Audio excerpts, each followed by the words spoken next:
কোন ছায়ার তলে থেকে এই ইন্টারিম গভর্নমেন্ট এই ভিসি মাসুদের একটি চুল পর্যন্ত টাচ করতে পারছে না। কুয়েটের যে ভিসি, সেই ভিসির যে পদত্যাগের দাবি আমাদের ছিল কুয়েট শিক্ষার্থীদের সাথে সংহতি রেখে, সেই দাবিটা আসলে ছিল এতদিন ছিল আসলে ছাত্রদল যুবদলের সেই সন্ত্রাসীদেরকে ডেকে হামলা করানোর প্রতিবাদে, কিন্তু এখন বর্তমানে যে একজন ভিসির হওয়ার কথা ছিল একটা ক্যাম্পাসের, একটা বিশ্ববিদ্যালয়ের শিক্ষার্থীদের অভিভাবক, কিন্তু তিনি তা হতে সম্পূর্ণভাবে ব্যর্থ হয়েছেন।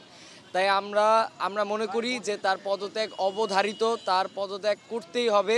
সেই জন্য আমরা আমরণ অনশনের দিকে গিয়েছি। কিন্তু আসলে এই ইন্টারিম গভর্নমেন্ট কেন তাকে এখনও কোনো প্রেশারাইজ করতে পারছে না আমরা জানি না।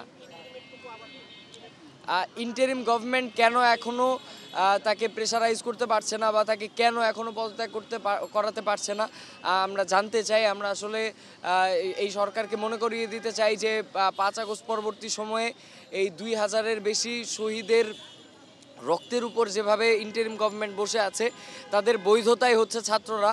সেই ছাত্রদের সেই শিক্ষার্থীদের যে দাবি, যৌক্তিক দাবি, সেই দাবি তারা কেন পূরণ করতে পারছে না তা আমরা জানতে চাই। আমরা আসলে জানতে চাই যে কোন ছায়ার তলে থেকে এই ইন্টারিম গভর্নমেন্ট এই ভিসি মাসুদের একটি চুল পর্যন্ত টাচ করতে পারছে না। আমরা আসলে জানি না। এটি আসলে খুবই দুঃখজনক যে আমরা এখনো পর্যন্ত সেই কুয়েটে আমাদের ভাইয়েরা 40 ঘন্টার বেশি সময় থেকে অনশন পালন করছে। আমরা প্রায় 6 ঘন্টার বেশি সময় থেকে অনশন পালন করছি, আমরণ অনশন। আমাদের মধ্য থেকে একজন অসুস্থ হয়ে গেছেন। আমরা জানি না আসলে কতক্ষণ পর্যন্ত অনশন পালন করতে হবে, বাট আমরা দাবি আদায় না করা পর্যন্ত মাঠে থাকবো।